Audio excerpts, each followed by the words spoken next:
lứa chúc nhau câu cười. Jingle bell, jingle all the way. Oh, what fun it is to ride a one-horse open sleigh. Hey, jingle bell, jingle all the way.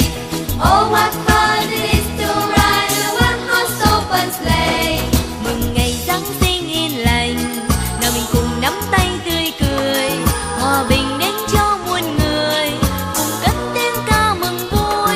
Mừng ngày Giáng sinh an hòa, mừng hạnh phúc cho muôn nhà, từ thành phố hay miền quê nơi nơi vang tiếng hát ca tưng bừng. Đêm Noel, ta hãy cùng vui lên. Đêm Noel, chúng ta bên nhau với ước muốn hòa bình xuân trần. Chuông vang lên, bao khát vọng vang lên. Đêm Noel, vui đêm Noel, ta nhớ chúc nhau câu cười.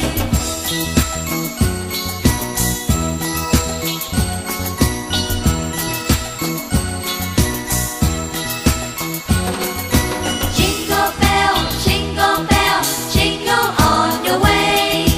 Oh, what fun it is to ride a one-horse open sleigh. Hey, jingle bell, jingle all the way. Oh, what